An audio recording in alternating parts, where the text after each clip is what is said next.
Ari Louis Show. Welcome, everybody, to another episode of the Ari Louis Show here on Israel Sports and News Radio. Thank you for joining us. At any time, you can email the show at arilouisshow@hotmail.com or the station at Israel Sports and News Radio at gmail.com. Eurobasket is set to take place in September for the Israeli team. They're practicing this week. Online to discuss this and other exciting news regarding Israeli basketball, the Sports Rabbi, Josh Halickman. Sports Rabbi, how you doing out there? All right, what's going on, Ari? Things are going pretty good. I want to know if you think Israeli fans should be excited about this team and their potential chances of doing well in the Eurobasket. Listen, Israel has a very good team this year. They're coming in with a couple of NBA quality players in Omri Casspi and Gal Mekel. Mekel, of course, has been in and out of the NBA over the last couple of years, but still an NBA quality player. Omri Casspi made great strides last year, especially in the second half under new coach at Sacramento, George Karl. He had fantastic numbers. Confidence is up. His body mass is good. He's just looking great. On top of that, Israel, of course, has a bunch of various veterans that they've brought into camp from Afik Nissim, who played really well this year for Hapoel Eilat. To players that we've seen around the league. Dagan Yivzuri, who had a breakout year this year from Maccabi Haifa, had a terrific year. Dior Fisher, foreign player who has an Israeli passport and is going to be playing with Hapoel Jerusalem. He's going to be the starting center on the team. Robert Rothbard, he'll be playing backup center, had a terrific breakout year also in Israel. They look pretty good. Yogev Ohayon is a little bit hurt, but he's still on the roster. He's a starting point guard for Maccabi Tel Aviv. I guess the big losses this year for the Israel national team would be Guy Panini, who is a terrific outside shooter and a disturber of the peace, a good defensive player. He's been hurt all year and he won't participate, which will be definitely a loss to the Israel side. And they'll just have to move forward from them. Yotam Halpern, the veteran guard and captain of the team, played with Hapoel Jerusalem. He's been having some issues in the back. He won't be playing as well. Those are big losses. However, I think that the team has enough to compensate for that, and they're looking to have a good outing in Eurobasket this year. What do you think about Israel's toughest competition? Who's the team they need to look out for the most, or a couple teams in September? Hey, listen, all of the teams that are going to be playing in this tournament are quality sides. You're going to have a mix of some NBA players. You're going to have a mix of some European players. But again, Israel's not going to be in an easy group. You have a team, for example, like Russia they're going to have to play. Russia, no matter who they're going to put out there, is going to be a tough opponent. And again, they have players that are NBA caliber and European caliber, played for CSKA Moscow, which is one of the greatest teams in European history. They play a team like Finland, who is not as strong. That should be a victory. Herzegovina is not a good basketball team. They should be able to take them as well. But then again, they get Poland. Poland may not have some big names. However, they are a big team. There's a lot of big bodies on that team, and they're going to play tough defense, and they may knock around some of the smaller Israeli players. France, you're going to get to play against a player like Tony Parker. And France, of course, is a good quality team. This is not going to be an easy tournament for Israel. However, I believe they're going to make it out of the group. They should be able to advance into the next round, into the quarterfinal round. A lot of these players, or I should say the team is comprised of players who battle against each other in the Israeli league. I mean, obviously Omri and Gal are an exception. They're in the NBA. But do you think they could put their egos aside because they're used to competing against each other? There's some maybe bad blood, the rivals. Will they be able to put it together for the sake of Israel, the Israel national team? Yeah, I don't think there's going to be any type of problem between Casspi, Mekel, everybody else. These guys are professionals. They have a very good coach in Erez Edelstein. He's definitely been around the block for a while. Solid coach in Israel. He has this team. I think he has the team pretty much under wraps. They should be decent. I cannot see there being a problem. You have players like Raviv Limonad, who played with Hapoel Tel Aviv. Elishai Kadir is going to be there also. You have some good professionals. I don't think that's going to be an issue whatsoever. Again, this is the Ari Louis Show here on Israel Sports and News Radio. My guest is the Sports Rabbi Josh Halickman. We're talking about the Israel national basketball team, and they're preparing for the Eurobasket in September. I want to know if you said that you expect them to get out of the qualifying group. If they don't, would there be heads rolling? Anyone being fired?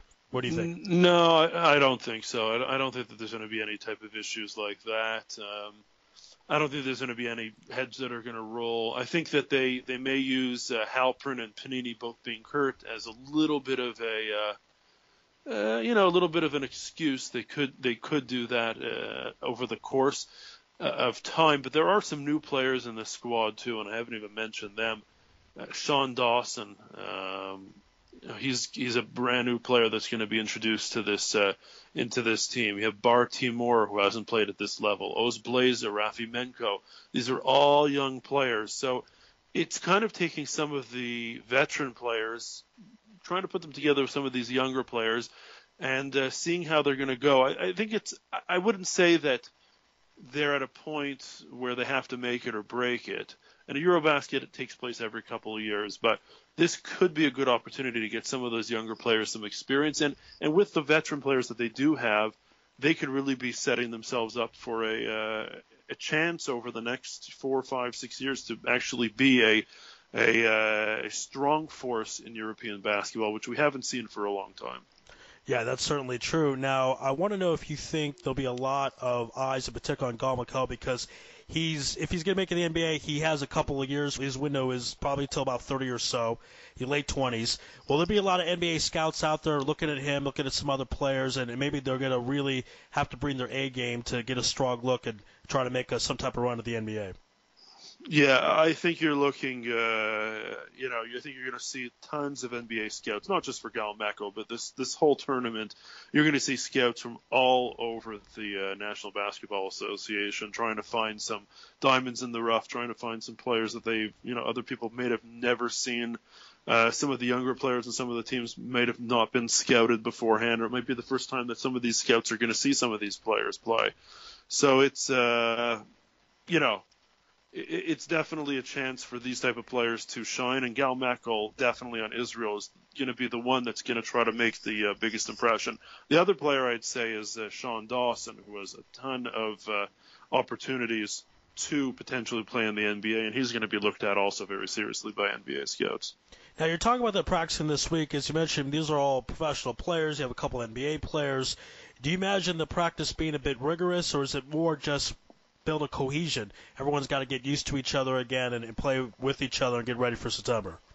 Yeah, I think it's a combination of that. These players have to just, start playing together. They're going to have to start getting into shape because they haven't played in the last month, 2 months, 3 months for some of these players. So that's number one. Their physical fitness has to get back into shape. And that's going to take at least a few weeks. Then they're going to start playing in the middle of that time period, exhibition matches. There is going to be a pair of games against Serbia here in Israel on August 22nd and 23rd on a Saturday night and a Sunday night. That's going to be, a pretty good test, and they're going to have a bunch of different tournaments in different countries as well before they head out to the Eurobasket in France. And I think, again, it's a combination of playing together and also getting themselves fit and into shape. During the Eurobasket, will there be, I guess I want to say, what percentage of the games will be played in Israel so fans can check out the team, watch them play? Yeah, it's just those 2 games against Serbia. That's it. It's 2 exhibition games against Serbia. And Unfortunately, in the past, there's been more games. This year, it's just that August 22nd, 23rd, Saturday night, Sunday night, you can get tickets. Are available, and they're not very expensive. Probably, somewhere between, if you're visiting Israel, $10, $25 are the ticket prices.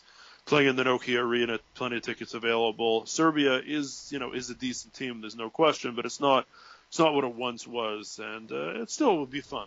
It'll be fun. I recommend everybody trying to come out there and checking out what Israel has to offer, and you get to see a couple of NBA players. There will be some open practices. I'm sure there's going to be some open scrimmages that we don't know about yet.